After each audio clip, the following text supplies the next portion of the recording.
حضرت عمر بن عاص رضی اللہ تعالیٰ عنہ نے مصر خود فتح کیا تھا، خود فاتح تھے. حضرت عمر نے انہیں گورنر مصر بنا دیا. ان کا بیٹا ایک عام آدمی کے بیٹے کو کہنے لگا چلو اپنا اپنا گھوڑا دوڑاتے ہیں، بھلا کون جیتتا ہے. گھوڑے دوڑے، عام آدمی کا بیٹا جیت گیا. گورنر صاحب کے بیٹے نے درہ اٹھایا اور درہ اٹھا کر کے اس جیتنے والے غریب آدمی کی کمر پہ درے مارے.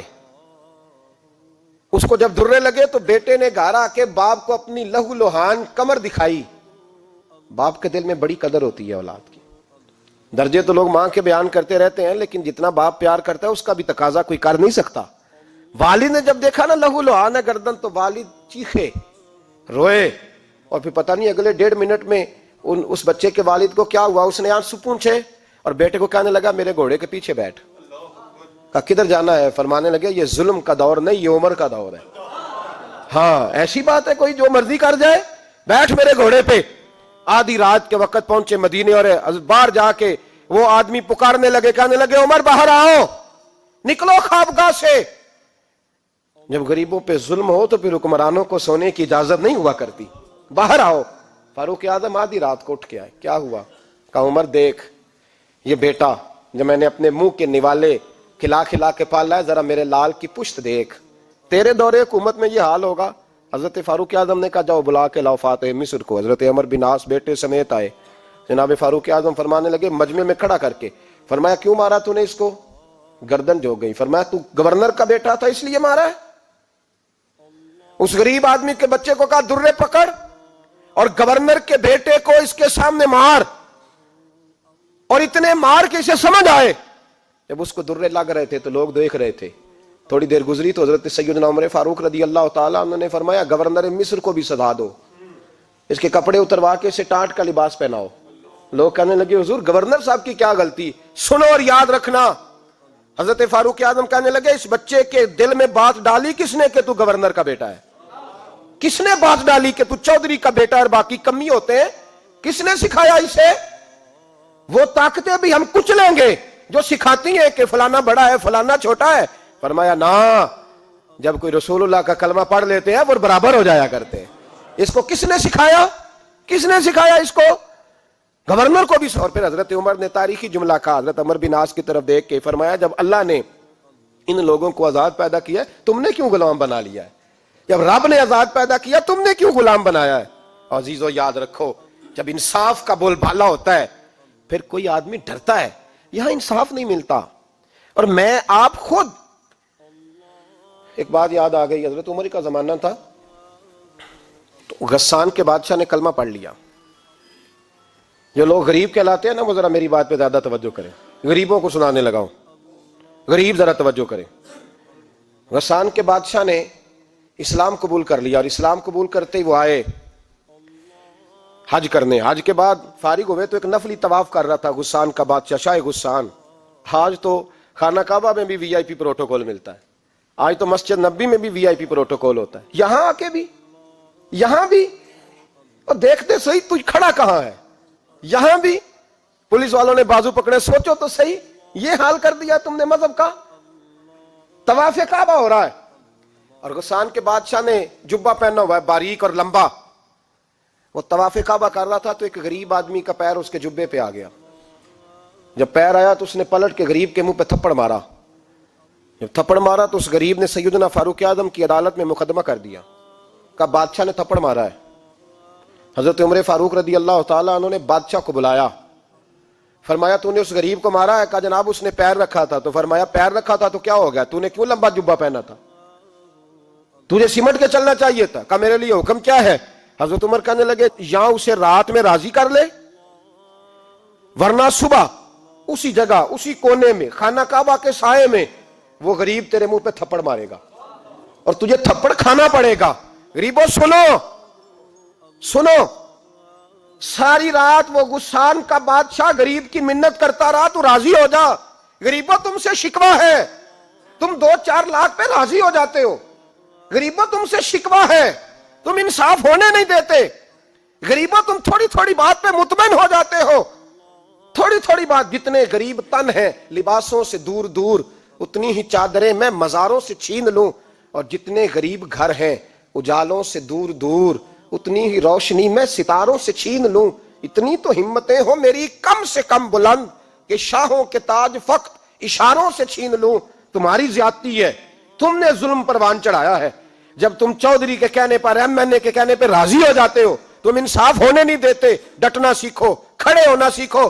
جب اسے کہا نا راضی ہو جا, تو وہ غریب کہنے لگا میں راضی ہو جاؤں اور کل تو کسی اور کو بھی تھپڑ مارے.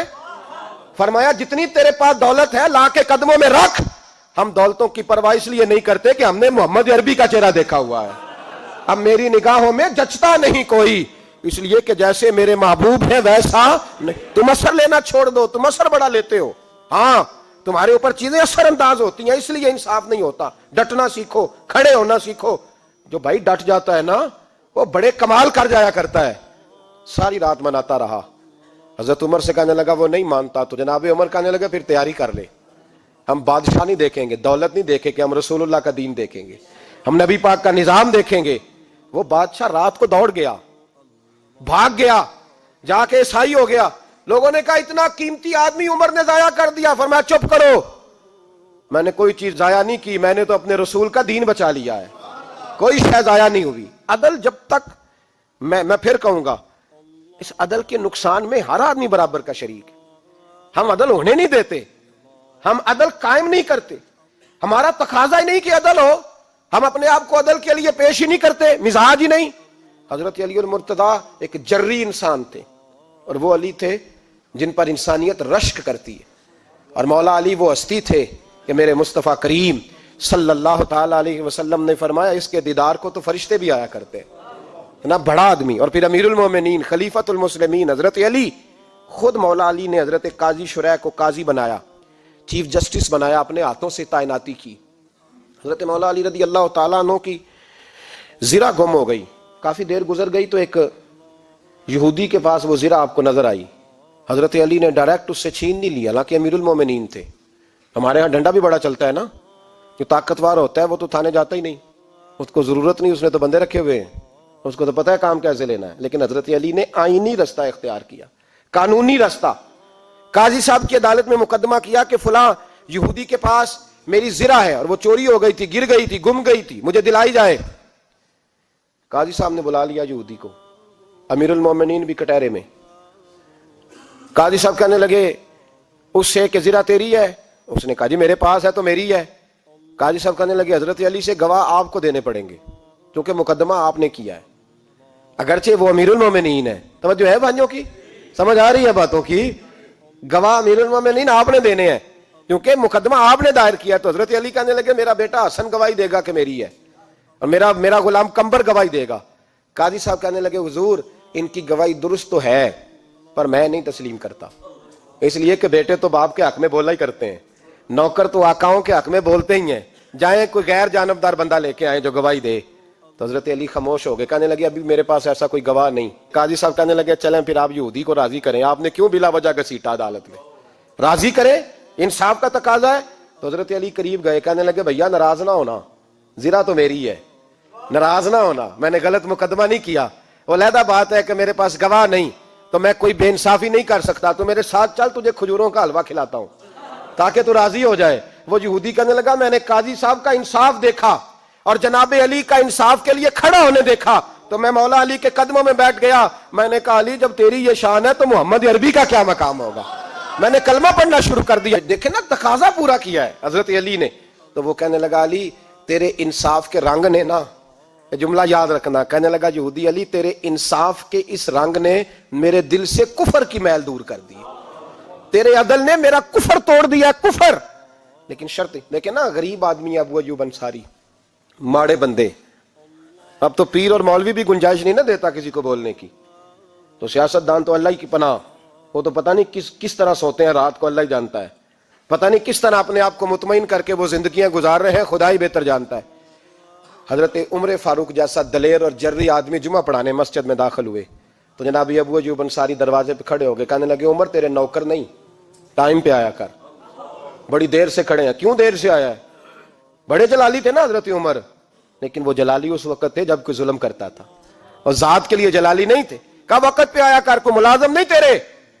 تو سیدنا فاروق اعظم منبر پہ چڑھے اور فرمانے لگے اللہ ابو ایوب انصاری کا بھلا کرے، جب تک اس طرح کے لوگ موجود ہیں کوئی بادشاہ بگڑے گا نہیں، اللہ اس کا بھلا کرے، اس نے میری توجہ صحیح۔ اور پھر عمر رو پڑے، رو کے فرمانے لگے مسلمانوں معاف کر دو، غلطی کوئی نہیں، میرے پاس کرتا ایک ہی ہے، اور عبداللہ کی ماں نے وہ دھو کے خشک ہونے کو ڈال دیا تھا، غریب ہوں، کرتا دوسرا کوئی نہیں، تو وہ ذرا نا خشک ہونے میں آ کے دیکھ لو ابھی بھی گیلا ہے، مجھے معاف کر دو، میری غلطی نہیں ہے۔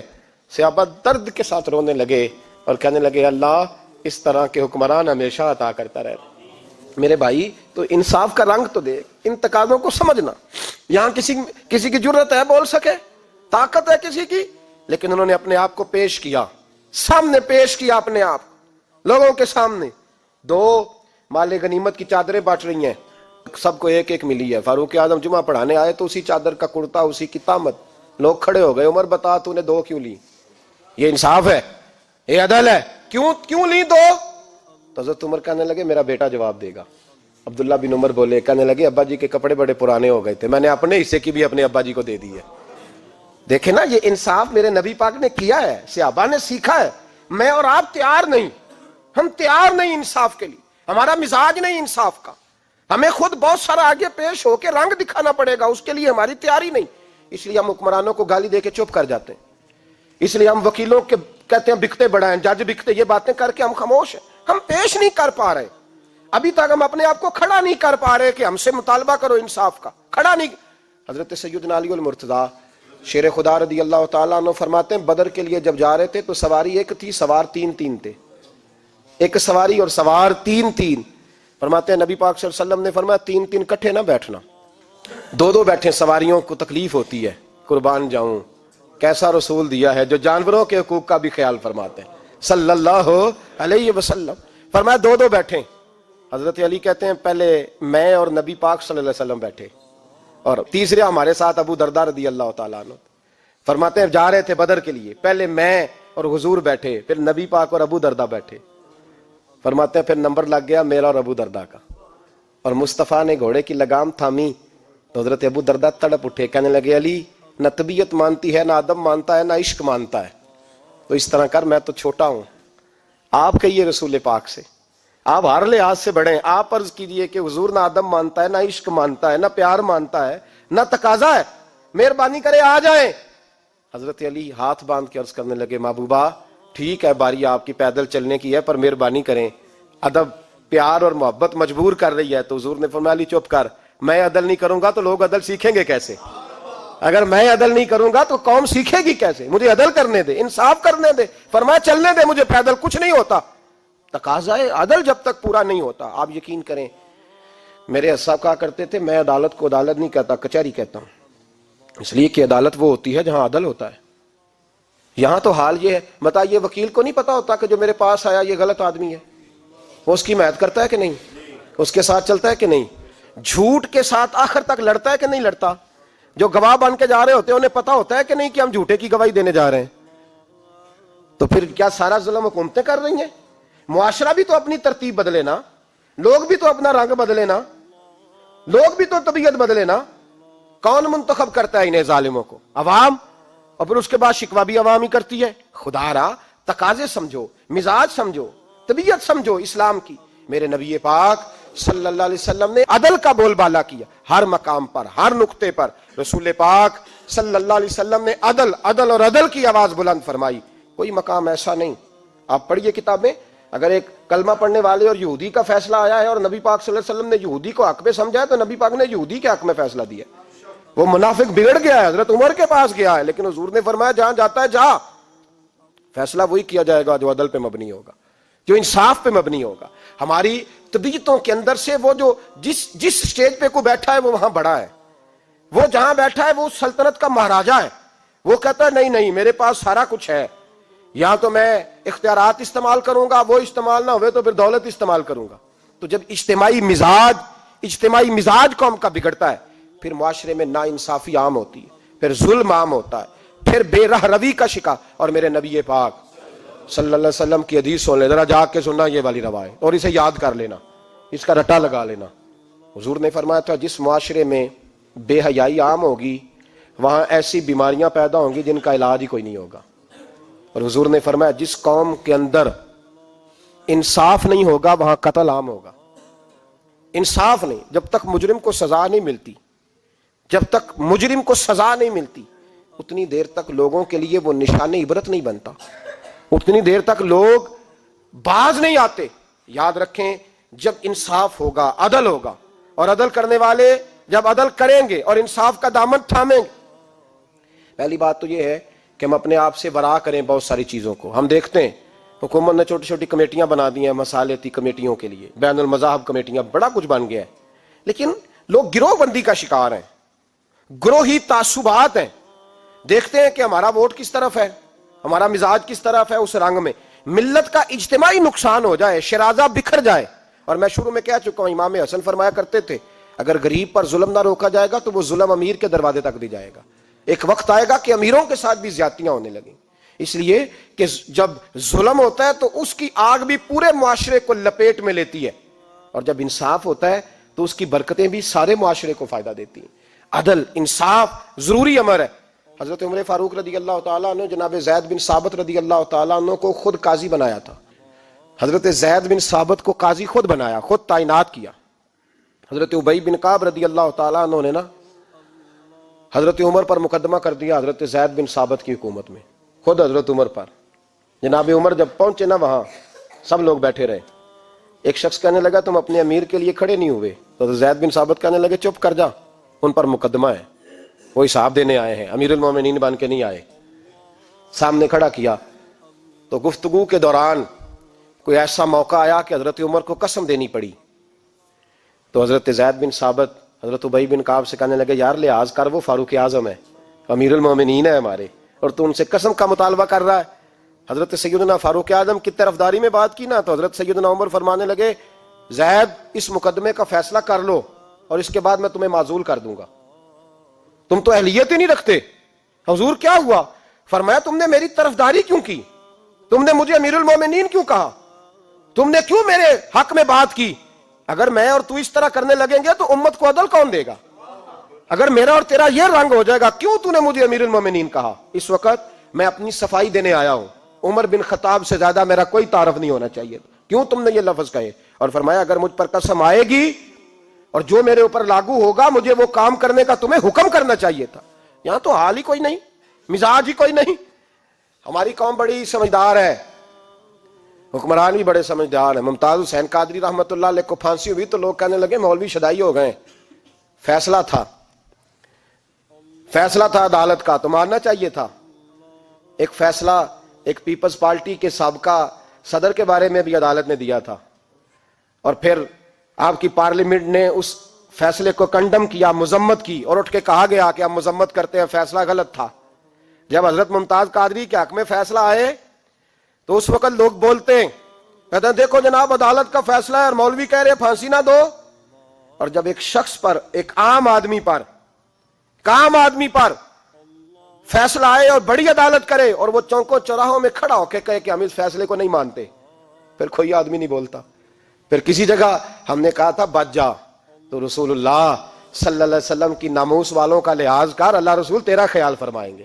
لیکن یہاں عدل اور انصاف کے تقاضے بڑے عجیب ہیں. غریب کے حق میں فیصلہ اور ہے اور امیر کے حق میں فیصلہ اور ہے. چودھری صاحب پہ درخواست آ جائے تو ایس ایچ او صاحب ٹیلی فون کرتے ہیں، چودھری صاحب درخواست آئیے تو کی کرنا جے، کی کرنا تے اپلیکیشن آئیے لینی ہے کہ نہیں. اور اگر غریب آدمی بیچارہ ریڑی والا 4 بیٹیوں کا باپ ہے اور نہ وہ گدھا گاڑی پہ بیچتا ہے فروٹ، تو غلط کراسنگ کی وجہ سے مقدمہ ہو گیا ہے، تو چودھری کو ساتھ لے کے وہ گیا ہے، چونکہ 4 بیٹیاں نا اور کل اس کی ملکیت وہی 5000 تھا جس کا اس نے فروٹ خریدا تھا. چودھری بھی کرسی پہ، ایس ایچ او بھی کرسی پہ، اور غریب آدمی زمین پہ بیٹھا ہے، اور ایک ایک زبان سے 32 گالیاں اسے دی جا رہی ہیں. وہ کہتے ہیں چودھری صاحب تہاڈی مہربانی، میں تو شامی گھر جانا ہے تو میری تیاں روٹی کھانی، مہربانی کرو میرا سامان واپس کر دو، مہربانی کرو خدا را میرا سامان دے دو. او یار ظلم یہ ہے کہ یہاں امیر کے لیے قانون اور ہے اور غریب کے لیے قانون اور ہے. اس وقت پھر ظلم ہوتا ہے، پھر زیادتی ہوتی ہے، پھر ملتیں نہیں بنتی، پھر اس سے ڈاکو پروان چڑھتے ہیں. اس سے پھر ظالم پروان چڑھتے ہیں. اپنے آپ کو پیش کرو. یاد رکھو میرے نبی پاک صلی اللہ علیہ وسلم نے فرمایا ظلم قیامت کے اندھیروں میں سے ایک اندھیرا ہوگا. ظالموں کو قیامت کے دن ٹھوکریں لگیں گی, رستہ نہیں ملے گا. اپنے آپ کو پیش کریں. چھوٹی سی بھی زیادتی, چھوٹا سا بھی ظلم نہ ہونے پائے. انصاف کے تقاضے پورے ہونے چاہیے. نبی پاک صلی اللہ تعالی علیہ وسلم نے جو امت ہمیں بنایا ہے تو اس امت میں انصاف کا بول بالا ہے. کوئی آدمی انصاف سے بالا تر نہیں. بہت بڑی بات کرنے لگا ہوں. امام ابو نعیم نے لکھا ہے, خود رسول پاک نے اپنی ذات کو انصاف کے لیے پیش کیا. اس بات کو میں جب کبھی سوچتا ہوں نا تو لگتا ہے کہ روح پرواز کر رہی ہے, پر پتہ نہیں کہاں کہاں سے ہو آئی ہے. انصاف کا بول بالا ایسے نہیں ہوتا. حضرت فاروق اعظم اور مولا علی اور عثمان غنی اور ابو بکر صدیق اور سیدنا قاضی شرح جیسے لوگ ایسے ہی تیار نہیں ہوتے. ان کے پیچھے جو میرے رسول پاک صلی اللہ علیہ وسلم کا مزاج ہے اس کو سمجھیں, غور کریں. میں جب اس پہلو کو دیکھتا ہوں نا, آپ یقین کریں, یہ روایت میں کبھی کبھی پڑھتا ہوں اور کبھی کبھی اس کو بیان کرتا ہوں تو میں کھو جاتا ہوں بہت ساری جگہوں پہ. پتہ نہیں کہاں کہاں کا سفر طے ہو جاتا ہے. حضرت عکاشہ بن محصن رضی اللہ تعالیٰ عنہ فرماتے ہیں کہ نبی پاک صلی اللہ علیہ وسلم کے وصال سے 2-3 دن پہلے کی بات, محبوب پاک صلی اللہ علیہ وسلم نے فرمایا سب لوگوں کو مسجد نبوی میں اکٹھا کرو. اکٹھا کیا. جب کوئی نئی آیت آتی تھی یا کوئی جنگ کی تیاری ہوتی تھی تو لوگ اکٹھے کیے جاتے تھے. سب کو اکٹھا کیا. کہتے ہیں جب حضور کا حجرہ نور کھلا تو 2 آدمی بظاہر حضور کو سہارا دے کے لائے. اتنی بخار اور کمزوری ہے. حضور منبر پہ بیٹھے اور جب نبی پاک بات کرتے ہیں تو ہاتھ مبارک پہ بظاہر راشا ہے, کانپتے ہیں دستے اقدس. محبوب نے مجمع پہ نظر ڈالی, فرمایا تمہیں کسی نئے حکم کے لیے نہیں بلایا, بس اللہ نے اپنے ایک بندے کو اجازت دی, چاہے تو دنیا میں رہے اور چاہے تو اس کی بارگاہ میں حاضر ہو جائے.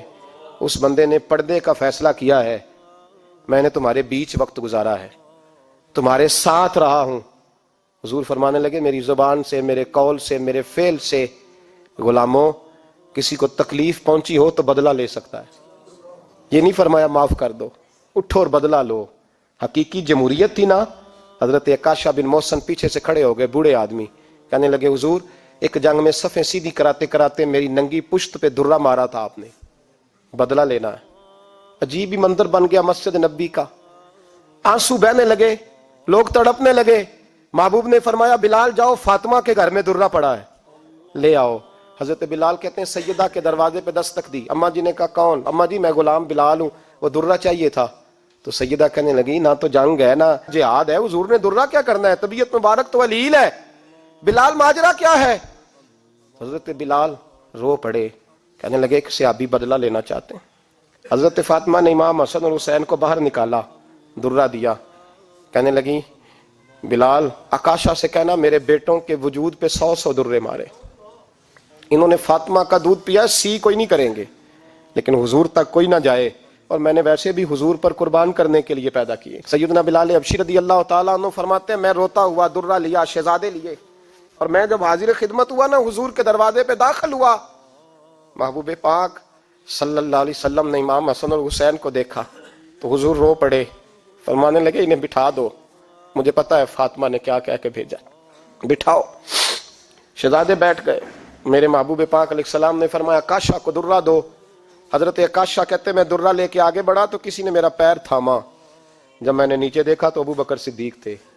کہنے لگے یار میری کمر پہ مار, حضور کے قریب نہ جانا. نبی پاک نے فرمایا صدیق ہٹ جا یار, بیچ میں سے آنے دے. کہتے میں ذرا آگے بڑھا تو مولا علی شیر خدا نے میرا پیر تھاما. عکاشہ نہ کر, میں نے کہا آنے دو. محبوب فرمانے لگے علی ہٹ جاؤ, اسے آنے دو. حضرت علی شیر خدا بھی ہٹ گئے. جناب عکاشہ قریب آئے, کہا حضور ذرا کمر سے کپڑا تو ہٹائیں, میری پشت اس وقت بغیر کپڑے کی تھی. محبوب نے کپڑا ہٹایا اور جناب عکاشہ نے درہ جو اٹھایا تو صحابہ کی چیخیں نکل گئی, رونے لگے اور نہ کرنا یار نہ کرنا.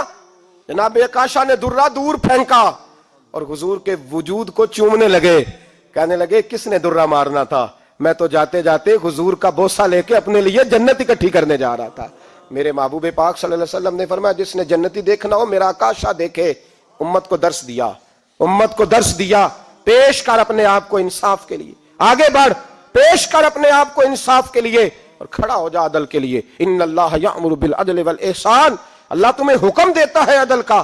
میرے مصطفیٰ کریم صلی اللہ علیہ وسلم نے خود, حالانکہ وہ درہ جو محبوب پاک صلی اللہ علیہ وسلم نے ان کو مارا وہ عمدن نہیں تھا, وہ تو صفیں سیدھی ہو رہی تھی, کہا تم بھی آگے ہو جاؤ, تم پیچھے ہو جاؤ, روٹین ہوتی تھی. بھائی میرے محبوب صلی اللہ علیہ وسلم یہ پیغام دے کے گئے ہیں امت کو, عدل کا دامن تھام, انصاف سے زندگی گزار, انصاف کے ساتھ وقت گزار. اور اگر تو انصاف نہیں کر, محمود غزنوی بیٹھے ہیں, ایک بندہ تڑپتا اور روتا ہوا آ گیا, روتا ہوا, کہا کیا ہوا؟ کہنے لگا حضور میں غریب ہوں. اور ایک بات اس طرح بھی ملتی ہے کہ عورت تھی اور بی بی آ کے کہنے لگی حضور میں غریب نہیں ہوں, 3-4 بیٹیوں کی ماں ہوں, خامد فوت ہو گیا. شاہی خاندان کا ایک نوجوان میرے گھر آتا ہے اور میری بیٹیوں کے ساتھ ظلم کرتا ہے, مہربانی ہو جائے. محمود غزنوی کہنے لگے تو جا, سپاہیوں سے کہنے لگے بی بی دوبارہ آئے تو میں سویا ہوا بھی ہوں تو مجھے اٹھا لینا. کہا جیسے ہی وہ تمہارے گھر میں آئے مجھے بتانا. بی بی کہتی ہے تیسرے دن میں دوبارہ گئی, دروازے شاہی پہ دستک دی تو محمود فوراً نکلے, لباس پہنا جنگ کا, نیزہ, تلوار, تیر, کمان, گھوڑے پہ بیٹھے میرے ساتھ چلے. اور کہتے ہیں جب اندر داخل ہوئے تو وہ نوجوان گھر کے اندر تھا. محمود غزنوی نے اندر جاتے ہی کہا جلدی سے چراغ بند کرو, دیا گل کر دیا, چراغ بند کر دیا, اور محمود نے 2 وار کی اور نوجوان کی گردن اڑا دی. جب قتل ہو گیا تو محمود نے کہا پانی لاؤ, اور بی بی کہتی ہے میں پانی لائی, 1 پیالہ, 2 پیالے, 3 پیالے, 5 پیالے پی گئے محمود پانی کے, پیتے ہی جا رہے. میں نے کہا بادشاہ کیا ہوا؟ تو محمود رونے لگا, کہنے لگا تجھے انصاف مل گیا نا؟ کہا مل گیا. تو محمود کہنے لگے یہ میری سگی بہن کا بیٹا تھا اور میری بیوہ بہن کا اکیلا بیٹا تھا. جب تو میرے گھر آئی کہ شاہی خاندان کا نوجوان آتا ہے تو میں نے تحقیق کی تو مجھے پتا چلا کہ وہ تو میرا اپنا بھانجا ہے. میں نے قسم کھائی تھی کہ جب تک تجھے انصاف نہیں ملے گا میں پانی نہیں پیوں گا, پانی نہیں پیوں گا. پانی اس لیے مانگا ہے کہ پیاس سے مر رہا ہوں, اور دیا اس لیے بند کیا ہے کہ بہنیں بڑی پیاری ہوتی ہیں نا, اور پھر بہن بیوہ ہو اور بیٹا اس کا یتیم ہو اور اکیلا ہو پھر رنگ اور ہوتا ہے نا.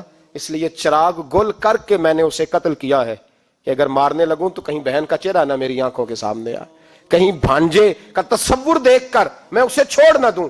ان اللہ یأمر بالعدل والاحسان, جب تک عدل اور انصاف ہوتا رہتا ہے, معاشرہ سکون سے بھرا رہتا ہے. یاد رکھو جس معاشرے میں عدل نہیں ہوتا, جس معاشرے میں انصاف نہیں ہوتا, جس معاشرے کے اندر لوگ اپنے آپ کو بالا تر سمجھنے لگتے ہیں, جس معاشرے کے اندر ہمارا تو یہ حال ہے کہ باہر سے آ کر ہمارا دشمن حملہ کر کے لوٹ جاتا ہے, ہمیں پتہ ہی نہیں چلتا, بس ٹھیک ہے مار گئے چھٹی ہو گئی. جس معاشرے کی بے حسی کا یہ عالم ہو کہ درجنوں لوگ قتل ہوں. اور میں دکھ سے یہ باتیں کرتا ہوں, دکھ سے. ایک دن نا اخبار پہ 4 قتلوں کی خبر بھی لگی ہوئی تھی اور ایک سیاستدان کی ممکنہ شادی کی خبر بھی لگی ہوئی تھی. کلیجہ پھٹتا ہے بات کرتے. وہ خبر اتنی چھوٹی سی تھی کہ آج ضلع لاہور میں 4 لوگ قتل ہو گئے. وہ خبر اتنی چھوٹی تھی, اور ایک سیاستدان نئی مداری کرنے لگا ہے, اس کی خبر بڑی تھی. اور قوم وہ ٹھیک ہے, پڑھنے والا بھی ایسا ہی ہے میری طرح کے لوگ, انہوں نے وہ کہا وہ قتل تو روز ہوتے رہتے ہیں, یہ عام سے لوگ ہیں, غریب لوگ, یہ گاجر مولی ہیں, کوئی مرض نہیں, کٹ گئے تو یہ شادی کی خبر بڑی ہے, اس پہ تبصرہ ہونا چاہیے. اسی وقت پھٹے آباد ہو جاتے ہیں, چونک آباد ہو جاتے ہیں, بحث شروع ہو جائے, وہ 4 آدمی قتل ہو گئے, ٹھیک ہے معاذ اللہ, مسئلہ ہی کوئی نہیں. اتنی بے حسی, اس قدر زیادہ سفاکیت, اور قومی میڈیا مداری گروں کی خبریں بڑی دیتا ہے. اور جو بیچارے قتل ہو گئے سر راہ, جن کی رپٹ بھی پتہ نہیں کب درج ہوگی, اور جن کے بارے میں پہلی کاروائی کا آغاز بھی پتہ نہیں کب ہوگا, ان کی خبریں چھوٹی ہیں. ہم تو اس طرح ہیں جیسے کوئی مداری لگائے گا تو ساری قوم وہاں اکٹھی ہو جائے گی. یہ سنجیدہ قوموں کا وتیرہ نہیں. او بھائی, ہم پاکستانی, پنجابی, یہ سارا کچھ بعد میں ہے, سب سے پہلے ہم رسول اللہ کے غلام ہیں. ہمارے مزاج کے اندر وہ سارا کچھ ہونا چاہیے جو ہمارے نبی نے ہمیں عطا فرمایا ہے. ہمیں ان ساری چیزوں کو سیکھنا چاہیے جو رسول پاک نے ہمیں عطا فرمائی ہیں. اپنے مزاج کو تبدیل کریں, انصاف کا آغاز کریں, اور اگر کبھی غلطی ہو جائے تو ڈٹ کے کہیں ہو گئی, اپنے آپ کو پیش کریں. حضرت علی شیر خدا رضی اللہ تعالیٰ عنہ فرمایا کرتے تھے جسے دنیا میں سزا ملے گی اللہ دوبارہ قیامت میں نہیں دے گا, اس لیے کہ میرا رب بڑا کریم ہے. آپ فرمایا کرتے تھے وہ بڑے قیمتی لوگ ہیں جو دنیا میں سزا لیتے ہیں لیکن آخرت کی سزا سے بچ جایا کرتے ہیں. یہاں اگر اپنے آپ کو پیش کر لیا جائے, یہاں اگر انسان اپنے آپ کا محاسبہ کر لے, اس جگہ عدل قائم کر لے, صبح قیامت اس کے لیے آسانی ہو جائے. غریب سے لے کر امیر تک جو جس جگہ بیٹھا ہے, جس منصب پہ بیٹھا ہے, اسے تقاضا عدل قائم کرنا چاہیے. اسے انصاف کا بول بالا کرنا چاہیے، اسے ہر مقام پر یہ سوچنا چاہیے کہیں ایسا تو نہیں کہ میں بے انصاف ہوں۔ اور یاد رکھیں، انصاف انصاف ہوتا ہے، نہ انصاف کی آنکھیں ہونی چاہیے اور نہ انصاف کا دل ہونا چاہیے۔ وہ دیکھے نہ کہ سامنے کون ہے، اور اس کا دل اگر دھڑکے تو صرف انصاف کے لیے دھڑکے، کسی اور کے لیے دھڑکنا نہیں چاہیے۔ اسے بالکل فیصلہ کرنا چاہیے، جو بھی سامنے آئے اسے فیصلہ کرنا چاہیے۔ اپنے آپ کو پیش کرنا سیکھیں، معاشرے میں انصاف کرنا سیکھیں، عدل کرنا سیکھیں۔ ہمارے ہاں انفرادی سطح پہ جب شروع ہوگا یہ کام، انفرادی سطح پہ، پھر وہ اجتماعی، آپ یقین کریں لوگ گفتگو کی حد تک بھی انصاف نہیں کرتے۔ کوئی آدمی اگر صحیح کہہ رہا ہے نا بات، لیکن ہمارے مفادات کو ٹھیس پہنچ رہی ہے، تو اس کی مخالفت کرنا ہم ضروری سمجھتے ہیں، کہتے ہیں بات صحیح کر رہا ہے، پر چونکہ میرے مفادات کی نہیں، لہذا میں اس کو اس بات میں آگے بڑھنے کی اجازت نہیں دوں گا۔ 2-4 دن پہلے ایک صاحب مجھے سمجھانے لگے، کہنے لگے معاملات تھوڑے آگے بڑھ رہے ہیں، اب تو چیزیں بڑی ساری صحیح ہو گئی ہیں، علماء کو نرمی کرنی چاہیے۔ اور میں نے کہا کس بات کی نرمی؟ ہماری آواز تو اتنی مؤثر ہے ہی نہیں، ہم نے تو کبھی دعویٰ ہی نہیں کیا کہ ہماری وجہ سے بڑا انقلاب آ رہا ہے۔ اگر کونوں میں بیٹھ کے مسجدوں میں رسول اللہ کے نام کی دعائی دیتے تو اتنا تو موقع دو نا ہمیں، کم از کم اتنا تو کرنے دو۔ اور وگرنہ اگر ہم سے پوچھو تو مرحوم کہہ گئے تھے جتنے غریب گھر ہیں اجالوں سے دور دور، اتنی ہی روشنی میں چراغوں سے چھین لوں، اور جتنے غریب تن ہیں لباسوں سے بے نیاز، اتنی ہی چادریں میں مزاروں سے چھین لوں۔ اتنی تو ہمتیں ہوں میری کم سے کم بلند کہ شاہوں کے تاج فقط اشاروں سے چھین لوں۔ عدل رہے گا تو امن رہے گا، عدل رہے گا تو سکون رہے گا، عدل رہے گا تو معاشرہ بنے گا، اور انسان رہیں گے۔ اور اگر بے انصافی ہوگی تو بھیڑیے پلیں گے، درندے پلیں گے۔ یاد رکھنا، انسانوں کی بستی اس وقت تک قائم رہتی ہے جب تک اس میں انصاف رہتا ہے، اور جب انصاف رخصت ہوتا ہے پھر بھیڑیوں کا راج ہوتا ہے۔ اگر چاہتے ہو کہ دنیا میں انسان رہے پھر انصاف کرنا پڑے گا، اور اگر بھیڑیوں کو موقع دینا ہے تو ٹھیک ہے، پھر کسی طرف نہ دیکھیں، اپنے آپ کو سجائیں، سواریں، دل کو روشن کریں، ادھر بڑھیں جدھر انصاف زیادہ ہے۔ اللہ اپنے محبوب کی سچی غلامی عطا فرمائے۔ آخر دعوانا الحمدللہ۔